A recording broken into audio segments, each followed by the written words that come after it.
Good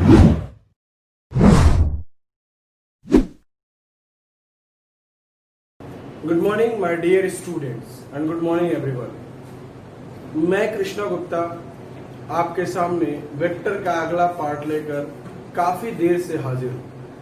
क्षमा चाहते हैं इसके लिए कि मैं आपके सामने लेक्चर लेके नहीं आ पाया, थोड़ा समय की कमी थी।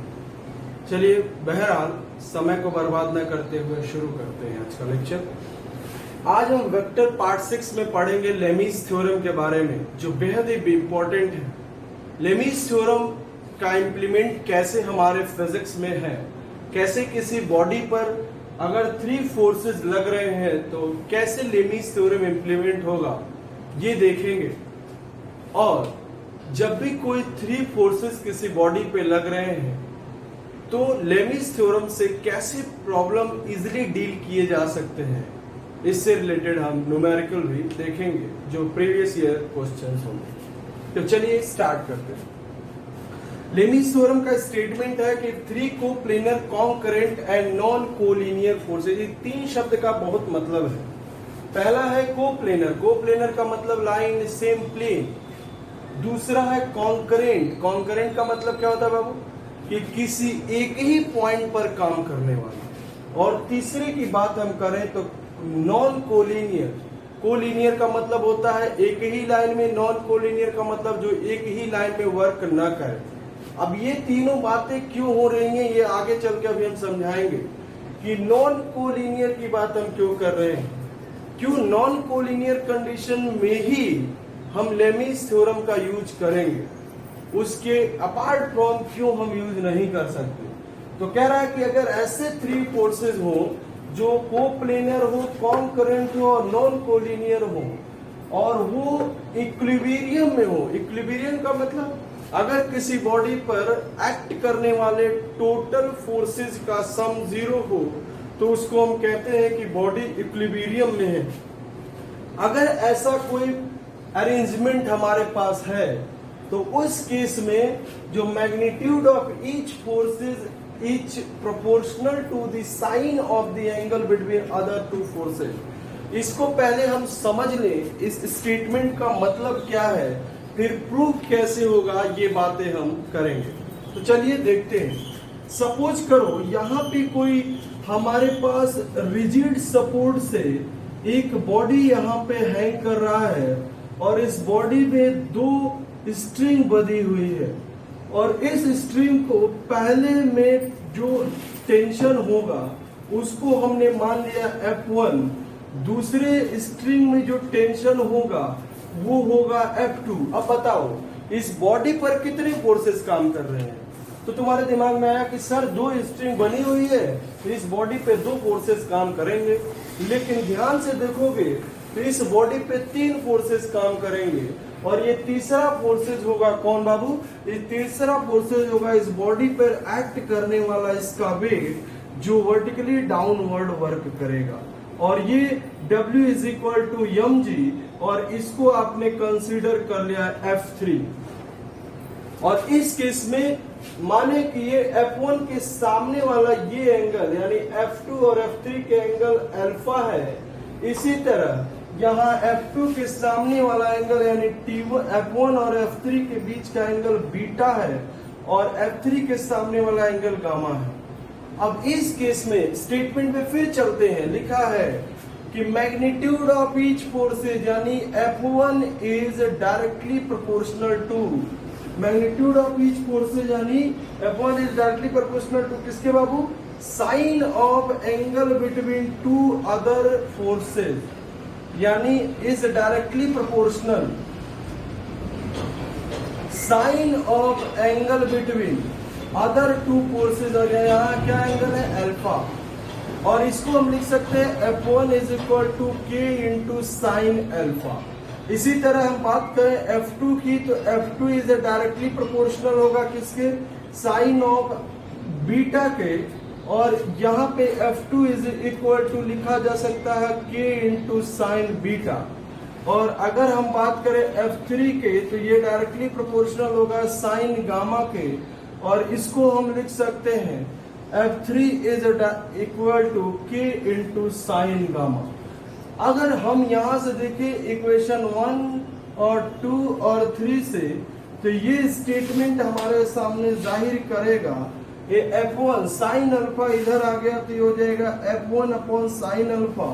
इसी तरह यहाँ F2 अपॉन साइन बीटा और यहाँ हो जाएगा F3 अपॉन साइन गामा।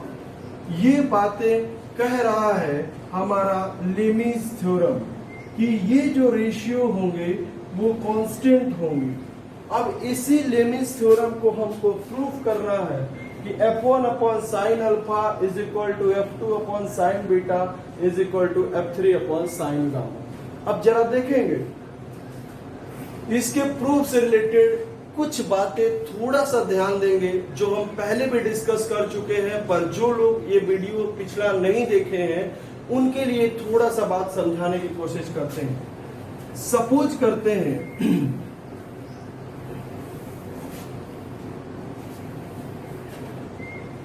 कि हमारे पास कुछ बातें हैं, जैसे हमने जब एडिशन ऑफ टू वेक्टर बताया था तो कहा था ये वेक्टर ए अगर कंसीडर करो और ये दो वेक्टर दूसरा वेक्टर यहाँ बी कंसीडर करो, तो ये जो लाइन होती है, ये जो वेक्टर होगा वो डिनोट करता है वेक्टर ए प्लस बी। यानी अगर ये ओ ए है और ये ओ बी है तो ये होगा ए बी। और यहां से देखो तो सम की बात करोगे तो ये कहोगे vector O A plus vector A B sir वो बराबर हो जाएगा वेक्टर ओ बी के। हम बोलेंगे जरा बताओ यहाँ से वेक्टर ए बी क्या लिख सकते हो, तो आप कहेंगे कि सर वेक्टर ए बी लिखा जा सकता है vector O B minus vector O A. इसका मतलब क्या है? इसका मतलब ये है कि अगर वेक्टर ए बी की बात करें तो हम पहले बी का पोजीशन वेक्टर लिखेंगे, तो हम लिखेंगे यहाँ पे फाइनल पोजीशन, ये हो गया हमारा फाइनल पोजीशन ए बी का, और ये है इनिशियल पोजीशन है माइनस, ये हो गया इनिशियल पोजीशन। यानी कहने का मतलब ये है कि अगर पोजीशन वेक्टर ए बी बराबर होगा ओ बी माइनस ओ ए। अब ये बातें अपने दिमाग में स्टोर करके रखेंगे क्योंकि ये अगले ही क्षण इसका हम यूज करने जा रहे हैं। अब दो डायग्राम हम बनाते हैं इस लेमीज थ्योरम को प्रूफ करने के लिए। एक डायग्राम जैसे फोर्स जिस पर तीन वर्क कैसे कर रहे हैं, और दूसरा उसी फोर्स को हम ट्रायंगुलर फॉर्म में ट्रांसफॉर्म करेंगे। तो ये दो बातें थोड़ा सा दिमाग लगा के समझेंगे। अब जरा देखेंगे, स्टार्ट करने से पहले एक बात और हमें ये जाननी पड़ेगी। देखो जरा मान लो ये कोई ट्रायंगल है हमारे पास, और इस ट्रायंगल में हमने 3 पॉइंट लिया ए बी और सी। इसका भी कुछ पोजीशन वेक्टर होगा, इसका भी कुछ पोजीशन वेक्टर होगा, इसका भी कुछ पोजीशन वेक्टर होगा, लेकिन इसके सामने के इस वेक्टर को माना हमने ए, यानी ये वेक्टर है, ए के सामने वाला वेक्टर ए, बी के सामने वाला इस वेक्टर को हम मान रहे हैं वेक्टर बी, और ये सी के सामने वाले इस वेक्टर को मान रहे हैं हम वेक्टर सी। कुछ बात इंपॉर्टेंट इसलिए है क्योंकि लेमीज थ्योरम में इसका यूज हम कैसे, फर्स्ट स्टेटमेंट मेरा यही रहेगा कि when three vectors is just arranged in order of a side of a triangle, यानी कहने का मतलब यह है कि तीन वेक्टर को अगर किसी ट्राइंगल के साइड में ऑर्डर में रिप्रेजेंट करें तो क्या घटना होगी, ये हम जानने की कोशिश कर रहे हैं। तो अभी अभी हमने जब पढ़ा कि ये ए बी वाला टर्म था और वो होता था ओ बी माइनस ओ ए, तो अब यहाँ पे अगर हम वेक्टर बी की बात करेंगे तो वहां पे देखोगे ओ बी का डायरेक्शन इधर था, ओ बी का डायरेक्शन इधर था, लेकिन हमने यहाँ पर ये वाला डायरेक्शन किधर लिया बाबू, नीचे की ओर लिया, यानी वेक्टर बी की डायरेक्शन हमने नीचे की ओर लिया है। ये पहले वाला डायरेक्शन था तो हम यहाँ पे प्लस में ओ बी लेते थे, लेकिन यहाँ पे नीचे की ओर हम ले रहे हैं, तो अब यहाँ ओ बी माइनस ओ ए न करके ओ ए माइनस ओ बी करेंगे, ये हो जाएगा क्या, vector A minus vector C. इसी तरह से सिमिलरली हम अगर निकाल लें, सिमिलरली अगर हम देखें वेक्टर ए बराबर, तो ये हो जाएगा vector C minus vector B. और ऐसे ही अगर हम फिर से ट्रायंगल में अरेंज करके वेक्टर सी बराबर निकालेंगे, तो यहाँ पे हो जाएगा बी माइनस वेक्टर ए। और इस तरह से अगर हम ये सबको ऐड कर दें, सपोज करें ये 1 है, ये 2 है और ये 3 है, अगर तीनों को ऐड कर दोगे यानी एडिंग 1, 2 एंड 3, अगर 1, 2 और 3 को ऐड करोगे बाबू, ये हो जाएगा vector A plus vector B plus vector C. ये बराबर हो जाएगा इस डायरेक्शन में vector A minus vector C, यहाँ पे प्लस सी माइनस बी और यहाँ पे प्लस बी और माइनस ए। और इस तरह से ये सारा कट के एक दूसरे से, और ये हो जाएगा vector A plus vector B plus vector C is equal to 0। ये इंपॉर्टेंट लाइन, ये इंपॉर्टेंट बात हम यहाँ यूज करने जा रहे हैं। सर मैथमेटिकली क्या और ज्योमेट्रिकली कैसे इसको दिखाएंगे, जरा वो भी दिखा दीजिए कि अगर 3 वेक्टर को ट्राइंगल के साइक्लिक फॉर्म में यानी ट्राइंगल के साइड में ऑर्डर में लेते हैं तो कैसे तीनों वेक्टर का सम 0 हो जाता है। इस चीज को जरा देखेंगे ध्यान से। अगर हम बात कर रहे हैं इसी को कैसे हम डायग्राम में देखते हैं, जरा देखना। अगर हमारे पास सपोज करो ये 3 वेक्टर होता, यानी ये वेक्टर होता वेक्टर ए और यहाँ पे वेक्टर होता वेक्टर सी और यहाँ पे एक वेक्टर होता वेक्टर डी। तो अब बताओ जरा, सॉरी यहाँ पे बी ले लो और ये हो गया वेक्टर सी। तो यहाँ पे कुछ न कुछ मैग्नीट्यूड आता जब हम ऐड करते, तो यहाँ पे हमारा ऐड करने पे कुछ न कुछ मैग्नीट्यूड आता। अगर ये वेक्टर सी यहाँ न रख के थोड़ा और करीब आता तो हमारा ये मैग्नीट्यूड कुछ न कुछ होता। लेकिन अगर ये वेक्टर सी यहाँ ना हो के यहाँ आ जाता तो उस केस में हमारा मैग्नीट्यूड यानी vector A plus vector B plus vector C की वैल्यू क्या होती, 0 हो जाती। इसका मतलब क्या है कि ये वेक्टर एडिशन की तरह, जरा देखोगे ध्यान से, पहले हमने कहा कि वेक्टर ए वेक्टर बी और वेक्टर सी, अगर ये सपोज यहाँ ना रह के यहाँ रहता तो कुछ वैल्यू आती इसकी, ये हमारा रिजल्टेंट होता। और यही बात कहे कि थोड़ा और करीब ये जाता तो कुछ और रिजल्टेंट कम आता। और इस तरह से अगर ये वेक्टर सी यहाँ जाके ऐड हो जाता, यानी यहाँ जाके अगर कोइंसाइड हो जाता है इससे, तो इस केस में ये हमारा रिजल्टेंट यहाँ पे क्या आ जाता, 0 हो जाता। यानी ये रहा मैथमेटिकली और ये रहा ज्योमेट्रिकली। इस बात को जाहिर करने के लिए कि अगर किसी 3 वेक्टर को किसी ट्राइंगल के 3 साइड को में ऑर्डर में लिखें तो उनका जो सम होता है, वेक्टर सम जो होता है वो 0 होता है। इस बात को दिमाग में अपने रखेंगे। ये बहुत इंपॉर्टेंट रिजल्ट है जो लेमीज थ्योरम का पहला स्टेटमेंट हम प्रूफ करने चल रहे हैं। अब जरा देखोगे, देखो ध्यान से बात, अब हम प्रूफ कैसे करेंगे लेमीज, स्क्रीनशॉट लो इसका। अब देखो, अब लेमीज थ्योरम को हम कैसे प्रूफ करेंगे, जरा ये देखेंगे।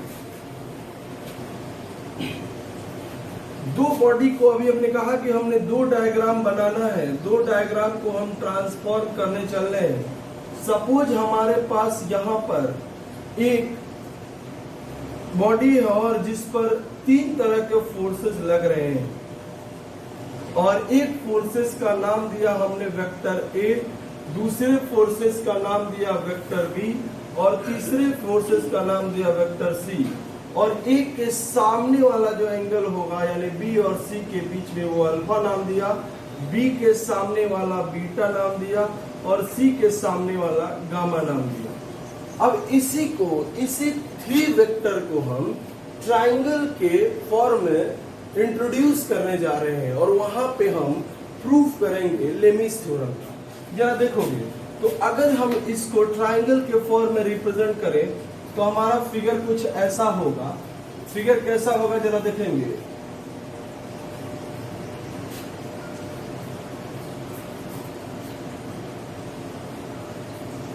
सपोज इस पॉइंट को ए मानो, इसको बी मानो और इसको सी मानो, तो ये हो जाएगा बाबू क्या, ये हो गया वेक्टर यहाँ पर, ये ए सामने वेक्टर होगा, इसको वेक्टर ए मान लेंगे, बी के सामने वाला वेक्टर को बी मान लेंगे और सी के सामने वाले वेक्टर को हम मान लेंगे सी, और इसके सामने का एंगल अल्फा मानोगे तो ये वाला एंगल क्या हो जाएगा बाबू, ये वाला हो जाएगा 180 माइनस अल्फा। और इसी तरह यहाँ पे अगर तुम मान रहे हो, ये रहा वेक्टर बी के सामने वाला एंगल को अगर तुम बीटा मान रहे हो तो ये एंगल हो जाएगा 180 माइनस बीटा, और सी के सामने वाले एंगल को गामा मान रहे हो तो हमारा ये एंगल हो गया 180 माइनस गामा। ध्यान से समझेंगे। अब इससे फिगर को ऐसे ट्रांसफॉर्म हमने किया है, ट्राइंगल फॉर्म में ट्रांसफॉर्म किया है, यानी ए के सामने वाले एंगल को अल्फा माना है, बी के सामने वाले एंगल को बीटा माना है और सी के सामने वाले एंगल को गामा माना है। अब ये बात तो साफ जाहिर है कि अगर तीन वेक्टर को सर आप ऐसे कोई रिप्रेजेंटेशन कर रहे हैं तो अभी अभी आपने प्रूफ किया है कि जब भी ऐसी बातें होती है हमारे सामने तो हम फटाफट a प्लस बी प्लस सी बराबर 0 लिख देते हैं। तो हम यहाँ लिख सकते हैं since vector a, vector b and vector c are taken in order, यानी ये ऑर्डर में लिया गया है, इसलिए vector a plus vector B और प्लस वेक्टर सी का जो सम होगा वो 0 होगा। यहाँ तक में मेरे बच्चों को कोई दिक्कत नहीं होनी चाहिए। अब इसके आगे क्या होगा बाबू, इसको तुम मान लोगे इक्वेशन 1। अब यहाँ पे vector A plus vector B बराबर लिख सकते हैं माइनस वेक्टर सी। अब देखोगे हम ये क्या कर रहे हैं, अब वेक्टर ए से दोनों साइड में प्री मल्टीप्लाई कर रहे हैं, यानी क्रॉस मल्टीप्लिकेशन कर रहे हैं। तो हमने यहाँ लिखा क्या कि प्री मल्टीप्लाइंग, ध्यान समझेंगे, प्री मल्टीप्लाइंग, ये इक्वेशन 2 मानोगे इसको, और हमने ये कहा कि pre multiplying by vector A in equation 2, तो क्या हो जाएगा बाबू, इन इक्वेशन 2 में प्री मल्टीप्लाई करोगे तो ये हो जाएगा a cross a plus B, और ये वैल्यू हो जाएगी, ये हो जाएगी कितना हमारे पास a क्रॉस c। अब यहाँ पे जब हम देखेंगे तो ये अंदर मल्टीप्लाई करोगे तो ये हो जाएगा a cross a plus a cross b, और यहाँ पे वैल्यू हो जाएगी minus time of a cross c। समझोगे ध्यान से। अब ये देखो जरा, ये टर्म सेल्फ क्रॉस प्रोडक्ट है, और सेल्फ क्रॉस प्रोडक्ट सर आप बताए थे कि इसकी वैल्यू 0 हो जाएगी।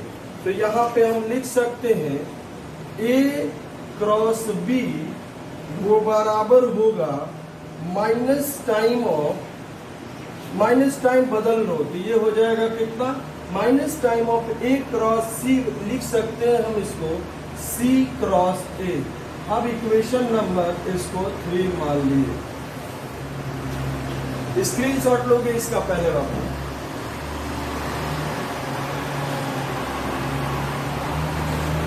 अब देखो, अब ये बातें जाहिर हो गई कि यहाँ तक हम इक्वेशन 3 में ये बात कह सकते हैं कि a क्रॉस b बराबर c क्रॉस a। अब इसी इक्वेशन 2 में हम वेक्टर b से प्री मल्टीप्लाई कर रहे हैं, तो हम लिखेंगे, क्या लिख रहे हैं कि प्री मल्टीप्लाइंग बाय किससे, vector b in equation 2।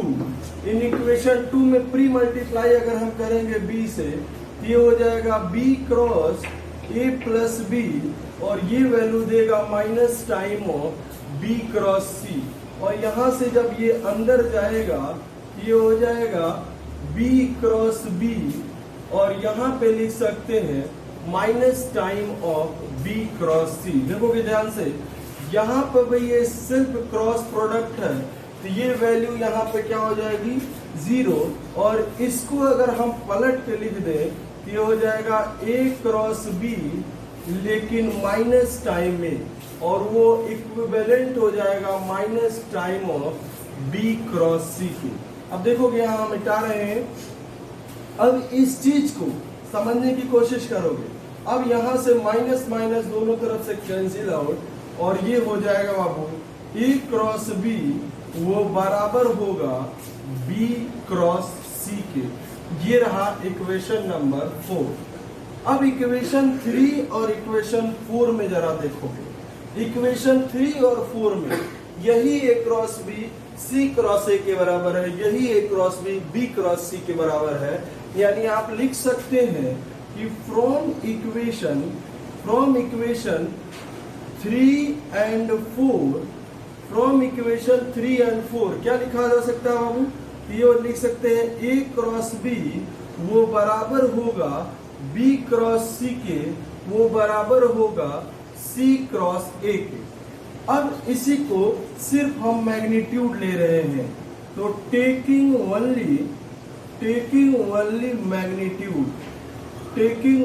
Magnitude, जब ये मैग्नीट्यूड लोगे तो ध्यान दोगे क्या हो रहा है यहाँ पे। ये यहाँ पे एंगल का बड़ा महत्व है, जरा देखेंगे। अब मैग्नीट्यूड लोगे जब, तो ये वैल्यू हो जाएगी हमारी mod of a cross b वो बराबर होगा mod of b cross c वो बराबर होगा mod of c cross a। अब a क्रॉस b जरा देखो, फिगर में देखोगे a क्रॉस b के लाइन ऑफ एक्शन क्या है। ये क्रॉस b का लाइन ऑफ एक्शन है ये, और यहाँ पे एंगल क्या लिया गया है 180 माइनस गामा। तो ये हो जाएगा क्या? ये हो जाएगा AB साइन 180 माइनस गामा, और यहाँ पे बराबर ये हो जाएगा BC, और ये हो जाएगा साइन। अब ये देखो तो BC कहाँ है बाबू? B, और ये रहा यहाँ देखो C मिट गया है, और ये C, इन दोनों का लाइन ऑफ एक्शन ये है। यानी यहाँ पे हो जाएगा 180 माइनस अल्फा, और वो बराबर होगा, यहाँ पे हम CA ले रहे हैं, तो इसी तरह हो जाएगा CA 180 माइनस बीटा। यहाँ पास बात समझने की कोशिश करेंगे।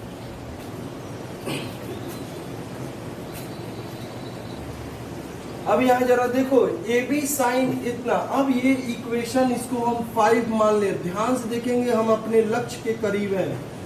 अब इन पूरे इक्वेशन 5 में ABC से डिवाइड कर दो, तो डिवाइडिंग इक्वेशन 5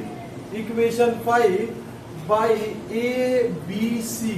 जब आप डिवाइड करते हो तो यहाँ देखो तो ये हो जाएगा AB साइन 180 माइनस गामा हो जाएगा साइन गामा, और अपन हो जाएगा ABC। इसी तरह यहाँ पे BC, और ये हो जाएगा साइन अल्फा, और ये हो जाएगा ABC, और इसी तरह यहाँ पे क्या हो जाएगा बाबू? यह हो जाएगा CA, और ये हो जाएगा साइन बीटा, और ये हो जाएगा ABC। यहाँ से हम CA खत्म हो गया, यहाँ से BC खत्म, और AB खत्म। हम अपने लक्ष्य के करीब आ गए, यानी साइन गामा अपॉन C, और ये हो गया क्या? साइन अल्फा अपॉन A, और ये बराबर हो गया साइन बीटा अपॉन B।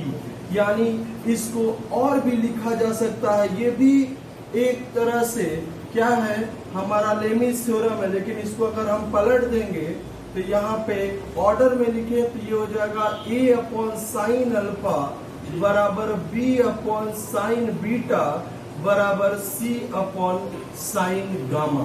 तो अब हम ये देख रहे हैं कि ट्राइंगल के किसी भी ट्राइंगल के साइड और उसके अपोजिट एंगल में ये रिलेशन आ गया। इसका मतलब कि अगर हम यहाँ पे सिर्फ और सिर्फ क्या ले रहे हैं बाबू? वेक्टर के सिर्फ मैग्नीट्यूड की बात कर रहे हैं। इसका मतलब कि ये अगर 3 वेक्टर को ट्राइंगल के 3 साइड में ऑर्डर में ले लिया जाए तो A upon sine alpha B upon sine beta और सी अपॉन साइन गामा के बराबर होता है, और यही आपका लेमीज थ्योरम है, और ये हमारा जो लक्ष्य था प्रूफ करना, ये प्रूफ हो गया। अब सर ये बात तो आप समझ में आ गया कि लेमीज थ्योरम क्या है और ट्राइंगल के साइड और उसके एंगल में क्या रिलेशन होता है।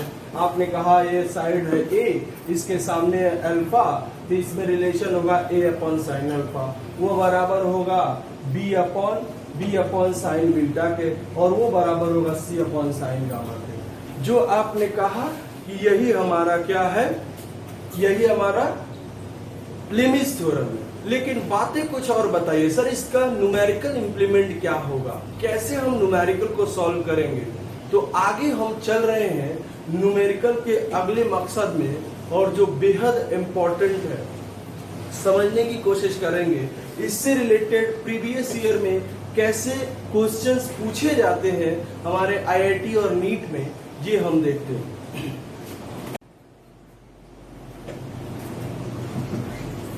चलिए, ये लेमीज थ्योरम पे हमारे पास बेस क्वेश्चन है। देखो कितने आसानी से इसको हम डील कर सकते हैं लेमीज थ्योरम से, वरना ये बहुत मुश्किल हो जाएगा। यहाँ पे लॉ ऑफ मोशन लगाना पड़ेगा, कौन सा वेक्टर किस कंपोनेंट में है, ये सारा डिसॉल्व करना पड़ेगा। तो वो सारे, ऐसा नहीं कि विदाउट लेमीज थ्योरम इसको सॉल्व नहीं किया जा सकता। वो हम पढ़ेंगे कि मोशन चैप्टर में कैसे हम फोर्सेस को रिजॉल्व करके और हम डील करते हैं।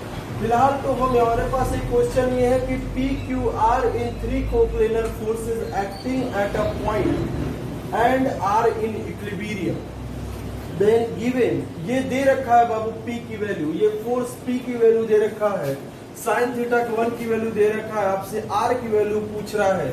तो सर अभी अभी आपने बताया है, यहाँ से सोल्यूशन की बात अगर हम करें तो सर अभी अभी आपने बताया कि पी अपॉन साइन थीटा 1 वो बराबर होगा Q अपॉन साइन थीटा 2, वो बराबर होगा साइन थीटा 150। तो आपको P और R में रिलेशन निकालना है, तो इन दोनों को लीजिए, ये हो जाएगा P, और P की वैल्यू दे रखा है कितना, P की वैल्यू दे रखा है, चलो ऐसे लिख देते हैं, P अपॉन साइन थीटा 1 बराबर R अपॉन साइन 150। अब जरा देखोगे ध्यान से, यहाँ पे P की वैल्यू हमारे पास दे रखा 1.93, 18 हम नहीं ले रहे हैं, अप्रॉक्स वैल्यू ले रहे हैं, और यहाँ पे ये लिखा है 0.96, और ये बराबर है R के, और यहाँ पे साइन 150। सर 150 की वैल्यू कैसे निकालेंगे, तो हम बचपन से पढ़ते आ रहे हैं, साइन 150 को लिख सकते हैं साइन 180 माइनस 30, तो साइन 180 माइनस थीटा क्या होता है बाबू, साइन थीटा, और साइन 30 की वैल्यू होती है 1/2, यानी ये 0.5, यानी इसको लिख सकते हो 0.5। अब यहाँ से जब आप कैलकुलेट करते हो, एग्जैक्ट वैल्यू भी रखो, 18 भी रख दें और या 59 भी रख दें, तो यहाँ से R की वैल्यू हो जाएगी 0.5 और मल्टीप्लाइड बाई 9318, और यहाँ पे लिख देंगे 0.9659। तो ये बहुत ही आसान सी बात है, 0.5 में मल्टीप्लाई होगा, ये जस्ट इसका डबल है, ये इसका ये जस्ट डबल है, ये टर्म इसका जस्ट डबल है, लेकिन 0.5 में मल्टीप्लाई होगा तो यही एग्जैक्ट आ जाएगा, और ये दोनों टर्म कट के क्या हो जाएंगे 1।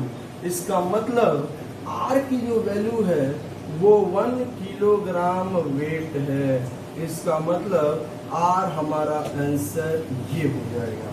ये भी प्रीवियस ईयर का क्वेश्चन है बाबू, जो नीट में पूछा गया है। अब अगला क्वेश्चन हम देखते हैं।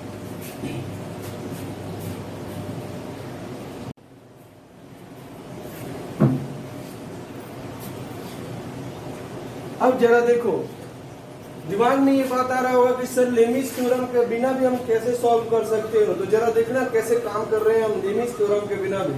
तो हमारे पास एक इक्वेशन है और एक फिगर दिया हुआ है यहाँ पे, और इस बॉडी O पर एक वर्क देखो, जरा ध्यान देना।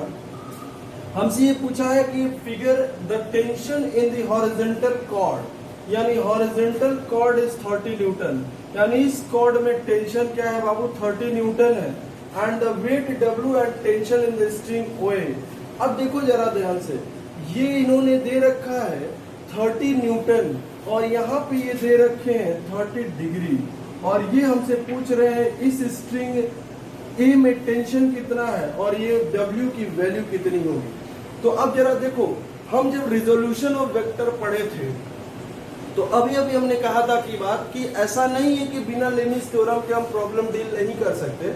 यहाँ पे हम कर रहे हैं, देखो कैसे, यहाँ पे हम बात कर रहे थे रिजोल्यूशन ऑफ वेक्टर में, हम बात किए थे कि ये एंगल देखो ध्यान से, यहाँ पे ये 30 डिग्री का एंगल है और ये इसका हॉरिजॉन्टल कंपोनेंट होगा t cos थीटा। अगर इस टेंशन OA स्ट्रिंग में टेंशन T माने, ये हो जाएगा t cos थीटा और ये वर्टिकल में हो जाएगा t sin थीटा। अब देखो कौन फोर्स किसको बैलेंस कर रहा है, तो जरा देखोगे तो हम ये पूरा पोजीशन इक्विलिब्रियम में है, तो हम लिखेंगे कि in the case of equilibrium, ये इक्विलिब्रियम का केस है, और इक्विलिब्रियम के केस में देखो तो t cos थीटा को कौन बैलेंस करेगा, W, यानी W इज इक्वल टू हो जाएगा t cos थीटा। और इसी तरह से यहाँ देखो कि 30 न्यूटन को कौन बैलेंस करेगा, t sin थीटा, यानी हम ये लिख सकते हैं 30 is equal to t sin theta, और थीटा के जगह पे यहाँ पे दोनों जगह दे रखा है 30 डिग्री, ये रहा 30 डिग्री। ध्यान देंगे हमारे पास बातें क्या हो चुकी हैं, जरा ये समझना है। हमने कहा कि t cos थीटा को बैलेंस करने का काम कौन कर रहा है, W, और यहाँ पे टेंशन की बात करेंगे तो t sin थीटा को बैलेंस करने का काम कौन कर रहा है, 30 न्यूटन।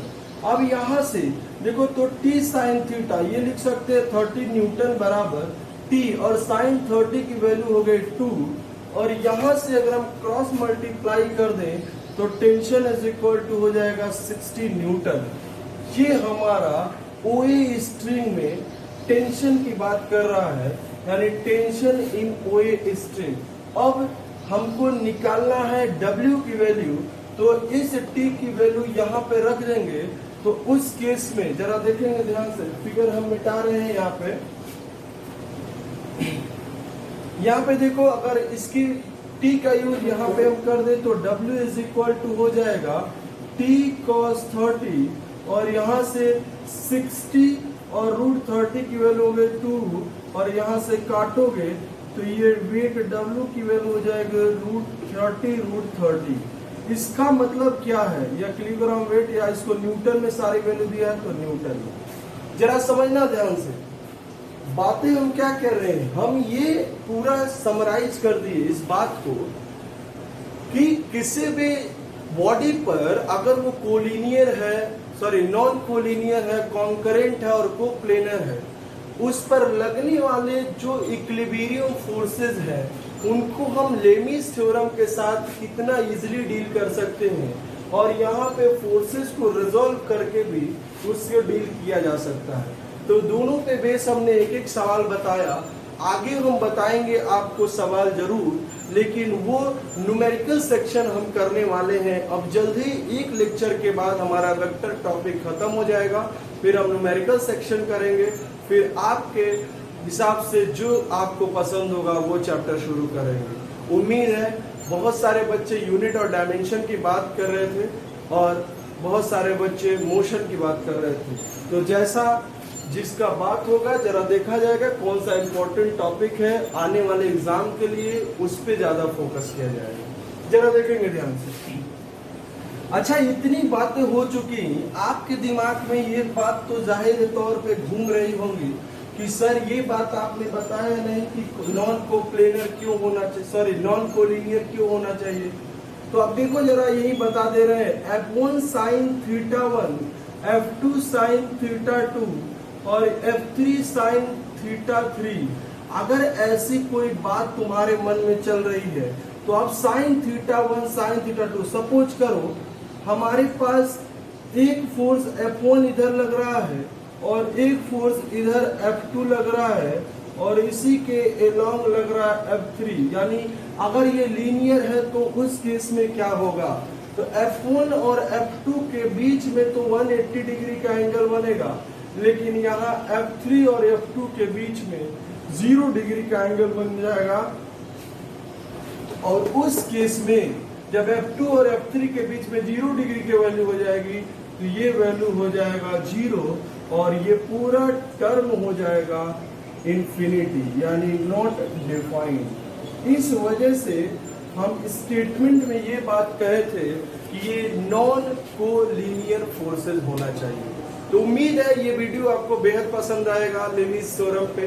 कोई भी प्रॉब्लम हो तो आप मुझे कमेंट करके बता सकते हैं और मुझे इंस्टाग्राम पे फॉलो भी कर सकते हैं लेटेस्ट वीडियोस के लिए।